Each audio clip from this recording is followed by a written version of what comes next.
Such a beautiful reading. Thank you, Serena. When will we get to the point where we can say, all is Vasudeva?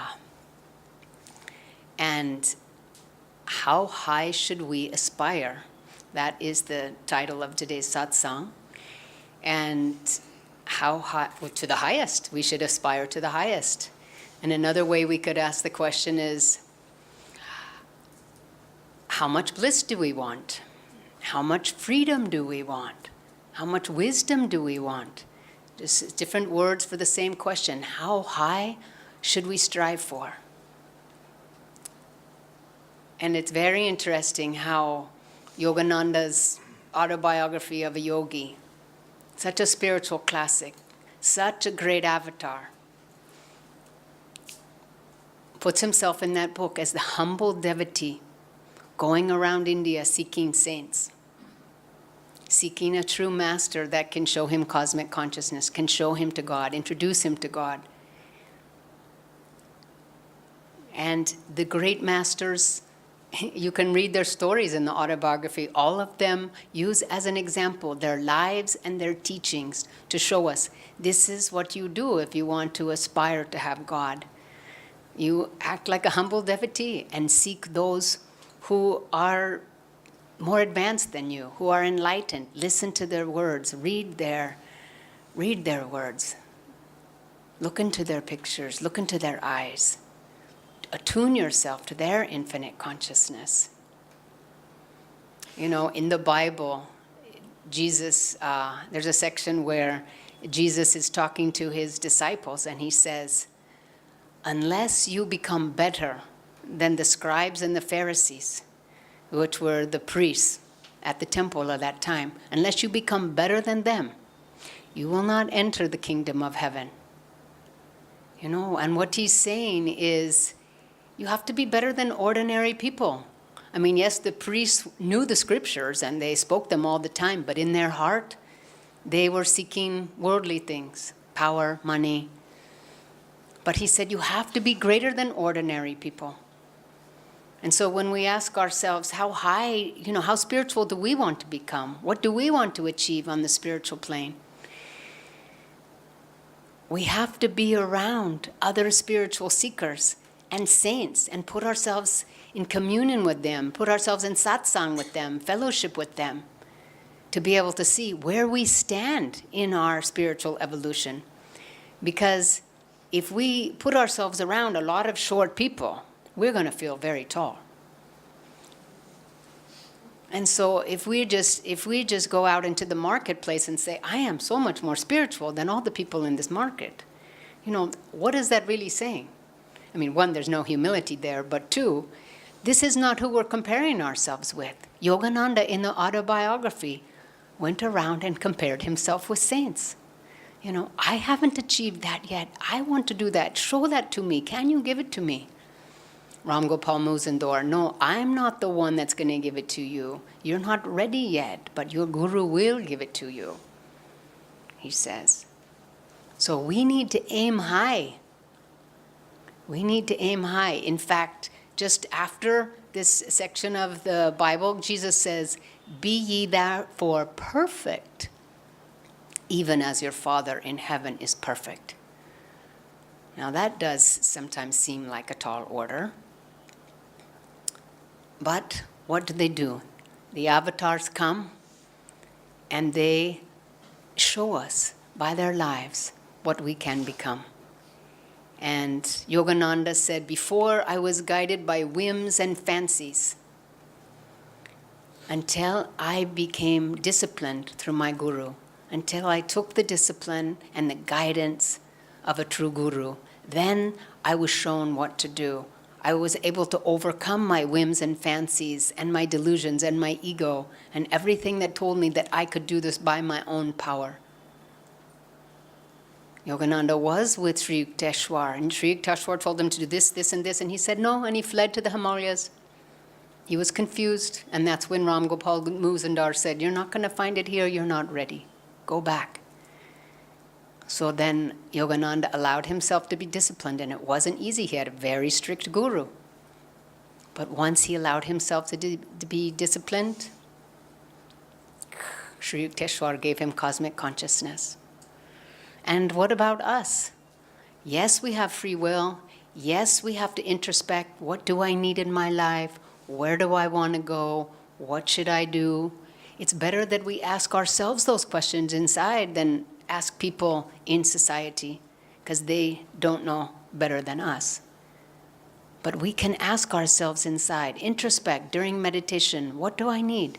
But what did Yogananda and Lahiri Mahashaya said? We have a vast number of citizens within us, and they are not all wise.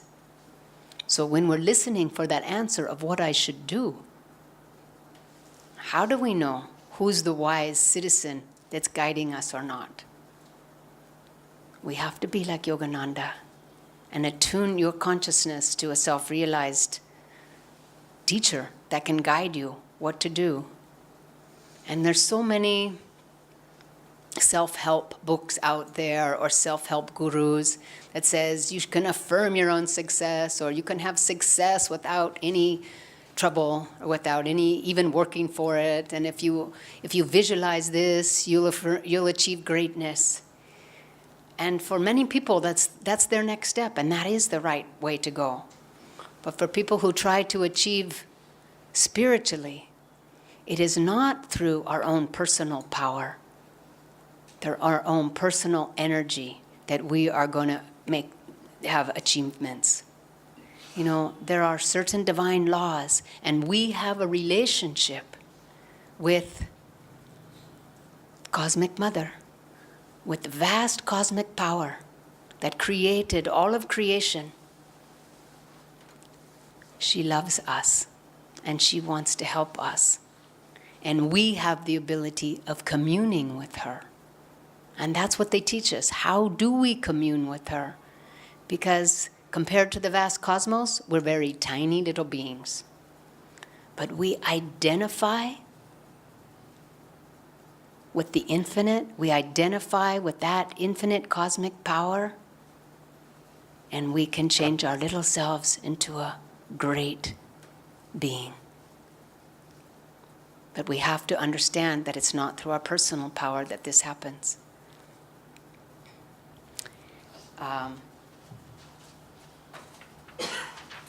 It also happens to be Rajarsi Janakananda's birth anniversary today. He was Yogananda's incredibly wonderful, advanced male disciple. And I'm just going to read something about him. It says, when James J. Lin first met Yogananda in 1932, he was a self-made millionaire who had risen from a poverty-stricken boyhood to become one of the most successful businessmen in America. Yet, as he recounted later, I was a totally frustrated man. I had thought money could give me happiness, but nothing seemed to satisfy me. I lived in a state of nervousness, a state of strain, an inward state of uncertainty. That meeting with Paramahansa Yogananda transformed the life of this great American disciple, later known as Rajarsi Janakananda. He began practicing under the Master's direction, and his rise to spiritual eminence was as meteoric as his material advancement had been. I have learned to live in inner joy, he declared. He followed the teachings that his guru had put out in front of him, and he achieved great spiritual heights. So how high shall we aspire? Every step we take on the path of self-realization opens up another step in front of us. You know, the deeper I go in the path of self-realization, I realize that it just gets deeper and deeper and deeper. You know, the horizon opens up in front of us. And somebody asked Yogananda, is there any end to spiritual evolution? And he said, no, we just keep expanding until we achieve endlessness. So being the chelas of these great avatars, I think that we have a more glorious destiny in front of us than just being good. We need to be perfect, as Jesus told us to. So what can we do? We attune ourselves to their consciousness, and we ask for that freedom. We ask that they show us how to be free. And we don't use our personal power, we attune with their infinite power. And then we can achieve the very highest, the goal of liberation, of self-realization, just as they say that we will all achieve, just as they have all done, and they've laid out so clearly how to do it. God bless you. Namaste, my name is Pankaj, and I don't really want to follow that talk. Now, she speaks from the heart, and she's very inspiring, and I am speaking from my mind. So once in a while, I get a chance to be here, speak to you. I'm given a topic, and most of the time I'm pulling my hair out. What do I speak? But this was a beautiful topic. I read up and I thought about it. I meditated on it. And last 3 days have been kind of a wonderful journey. How high do we aspire? Well, the scriptures tells us we are children of God and the kingdom is within. So why not that? Tattvamasi, aham brahmasmi, right? However, when I started, let me tell you, about 10 years back, I was having a conversation with a Guru Behan, and she was dismayed and shocked when I told her that I have many lifetimes to go before I find my moksha. Many lifetimes. She says, really? I thought it will happen this lifetime. And she's right, actually. You know, Swamiji tells us of this group discussion Guruji is having with his chelas. And one of the chelas says, do you mean, he's asking Guruji, he says, do you mean if I say I am free, I'll actually be free? But that's not true, is it? And Guruji just smiled and said, you have answered your own question. Now that set me thinking that probably for each one of us, that aspiration, that goal has to be different. And over last 3 days, I sort of got into a vortex. I said, you know, I'm so, this is not, this doesn't flow, you know, this is like made of stone. My love, I'm not very loving. As people here will know, I'm a little rude and cold kind of a person. And it struck me, I said, that's what I need to aspire for. I need to, do you know the story of Chaitanya Mahaprabhu? He was an Sarvabhama. And in short, Sarvabhama finally tells Chaitanya Mahaprabhu that my heart was made of stone and you made it flow. And that's probably for me. Now, this is, that warning, buyer beware, cave tempter. So be careful. Huh? What I'm telling you is from my own, this thing. You choose your own goals and aspirations. So for me, I suddenly said, yeah, why not? I mean, that has to be my goal. Unconditional love. Why can't I be compassionate? I catch myself being judgmental. And in last 3 days, I was like, yeah, that's a good idea. And that's what I should be aspired to. Now, Swamiji talks of spiritual path being a spiral. Okay? And he says that every now and then we come up to the same, like Saregama, but you are an octave higher and you keep going up. And I mean, if I feel that I have many lifetimes to go, then absolutely I do have many lifetimes to go before I, there's a poem, miles to go before I sleep. And I have many lifetimes to go before I find my freedom. So why am I not doing something based on my current reality? And then I take a step forward and then the next step. And frankly, somewhere along the line, I think I became very harsh on myself. I started listing out all my, I am this, and I am this. And I caught myself. I said, no. First, I have to love myself. That also has to be an aspiration for me, charity begins at home. And perhaps all of us here, see, end of the day, Guruji has said it very clearly. And if you read the writings of Swamiji, Guruji again and again said that we can become Jivan Mukta in this lifetime. That was the goal actually he set on us. And we can aspire for that high ideal. There's nothing wrong with it. But along with it, perhaps for people like me, who are a little lower down, we need to build up on our present reality, understand where we are, and then take it from there. So this is a spiritual adventure. Take it as such.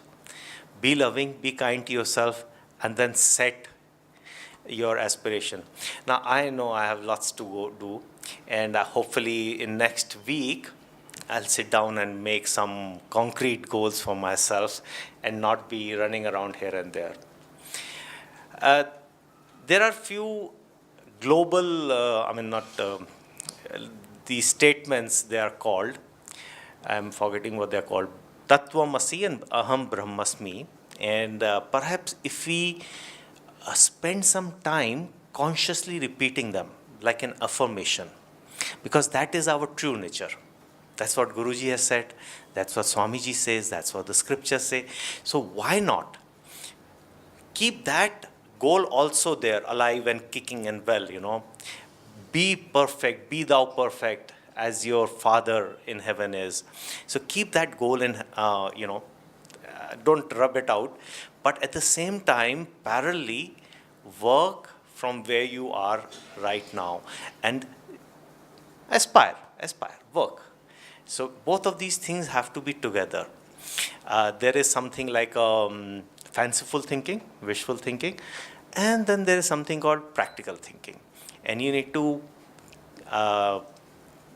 be on solid footing because you don't want to get lost in fanciful thinking, right? So, Om.